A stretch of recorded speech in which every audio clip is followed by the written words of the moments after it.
नमस्कार, मैं हूं प्रभाकर मणि तिवारी। आप देख रहे हैं मेरा ये खास कार्यक्रम देश परदेश विद प्रभाकर मेरे चैनल पर। और रूस यूक्रेन की लड़ाई और 5 राज्यों के विधानसभा चुनाव, एग्जिट पोल और चुनावी नतीजों के बीच मुझे उम्मीद है कि आपने भुवन बाद्देकर का नाम याद रखा होगा, अब तक भूले नहीं होंगे।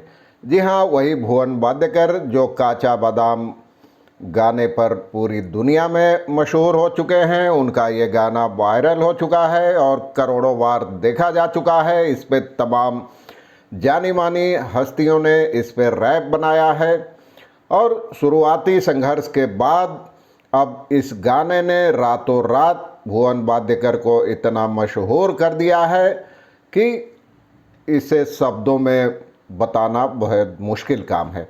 अब उन्होंने एक दूसरा गाना भी बनाया है। दरअसल एक पुरानी कार की ड्राइविंग सीखने के दौरान वो घायल हो गए थे और उसी दौरान उन्होंने इस पूरी घटना पर एक गाना बनाया है।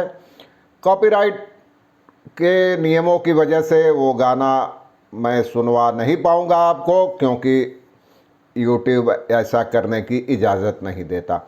लेकिन कहते हैं भगवान जब किसी को देता है तो छप्पर फाड़ कर देता है, और भुवन बाद्देकर के साथ भी यही कहावत चरितार्थ हो रही है। महज एक गाने ने उनको 7 समंदर पार तक मशहूर कर दिया। और एक बड़ी खबर आपको बता दूं कि अगर सब कुछ ठीक ठाक रहा तो भुवन बाद्देकर जल्दी ही 7 समंदर पार अपना जलवा बिखेरते नजर आएंगे।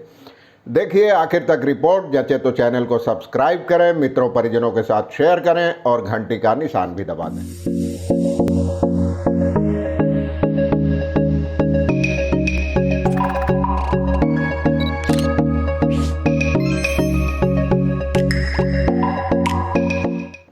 कच्चा बादाम गाने से रातों रात स्टार बने भुवन बाद्देकर का पिछले दिनों एक एक्सीडेंट हो गया था। वे दरअसल उन्होंने एक कार खरीदी थी, उसे चलाना सीख रहे थे। हालांकि ज़्यादा चोट नहीं आई, अब वो ठीक हैं। लेकिन इस दुर्घटना पर उन्होंने एक नया गाना रिकॉर्ड किया है और यह भी काचा बादाम की तरह ही वायरल हो रहा है। इसकी रिकॉर्डिंग पश्चिम बंगाल में बोलपुर के गोधुली स्टूडियो में हुई है, जिसमें वह गाने के जरिए दुर्घटना की पूरी कहानी बता रहे हैं और बता रहे हैं कि ईश्वर की कृपा से उनकी जान बच गई। शायद ही कोई ऐसा व्यक्ति होगा जिसने भुवन के गाने काचा बादाम पर डांस नहीं किया हो। इंस्टाग्राम रील्स का मतलब अब काचा बादाम है और स्टार से लेकर आम लोग तक इस पर रील बनाकर डांस कर रहे हैं। इससे पहले कलकत्ता के 5 स्टार पार्क होटल में भी उनका एक शो हो चुका है जो काफ़ी हिट रहा था। भुवन बाद्देकर ने सेकेंड हैंड एक पुरानी कार खरीदी थी, उसे चलाना सीख रहे थे तो उसी में हादसा हो गया। घायल होने के बाद एक अस्पताल में भर्ती कराया गया था, लेकिन वो स्वस्थ हैं और उनका दूसरा गाना भी तेज़ी से वायरल हो रहा है और अपने पुराने लय में लौट आए हैं। और हालांकि भुवन बाद्देकर ने जो पहले कहा था कि एक बार कहा था कि अब वो सेलिब्रिटी बन गए हैं, बादाम नहीं बेचेंगे, कच्चे मूंगफली बेचते थे जिसे काचा बादाम कहते थे, तो इसकी कई हलकों में आलोचना हुई। तो इसके लिए भुवन ने माफ़ी मांगी है और कहा है कि ज़रूरत पड़ने पर वो दोबारा बादाम बेचने के लिए भी तैयार हैं। और उन्होंने अपने गाने का कॉपीराइट भी अब करा लिया है। इसके बाद पत्रकारों से बातचीत भी की बीते दिनों बोलपुर में, बीरभूम जिले के। पहले जैसा कि मैंने आपको बताया, उन्होंने एक बार कह दिया था कि मैं अब सेलिब्रिटी हूं, अब बादाम नहीं बेचूंगा, लेकिन इस पर विवाद बढ़ा और इसे उनका घमंड बताया जाने लगा। कईयों ने टिप्पणी की कि यही घमंड उनके पतन का कारण बनेगा और उनकी तुलना रानू मंडल से भी की गई, जो 1-2 गाने के बाद पुनर्मुसीको भवा यानी अपनी पुरानी जगह ही लौट आई हैं। अब भुवन ने अपनी उस टिप्पणी के लिए माफ़ी मांगी है। उनका कहना था कि वो सेलिब्रिटी का मतलब ही नहीं जानते। मुझे लोगों ने इस स्थान पर पहुंचाया है, मैं माफ़ी मांगता हूं। अगर लोग चाहेंगे तो मैं दोबारा बादाम बेचने को तैयार हूँ। और अब भुवन को बम्बई और बांग्लादेश समेत कई देशों से भी ऑफ़र मिल रहे हैं स्टेज शो के, गाना गाने के। अब भुवन के करीबी सूत्र ने बताया है कि अगर सब कुछ ठीक ठाक रहा तो एक रैप सॉन्ग के लिए एक अंतर्राष्ट्रीय गायक के साथ भी उनका करार होगा, यानी भुवन जल्दी ही 7 समंदर पार भी जा सकते हैं। हालांकि अभी सब कुछ गोपनीय है, इसलिए कुछ तय नहीं हुआ, इसलिए गायक का नाम बताने से उस सूत्र ने इनकार कर दिया।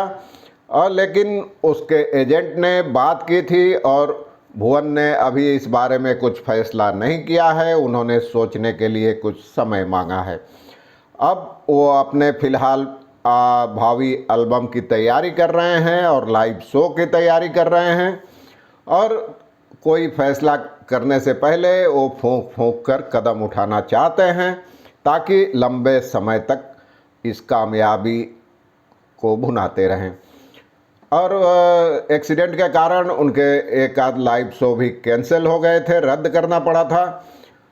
आपको बता दूं कि वो बीरभूम जिले के लक्ष्मी नारायणपुर पंचायत में कुरालजुरी गांव में रहते हैं और पहले वो करीब 10 साल से गांव-गांव घूमकर अपनी मोटरसाइकिल पर कच्ची मूंगफली बेचते थे, और इसी के लिए उन्होंने वो गाना बनाया था जिसे किसी ने रिकॉर्ड करके सोशल मीडिया पर डाल दिया और देखते देखते रातों रात वायरल होने लगा, वो स्टार बन गए।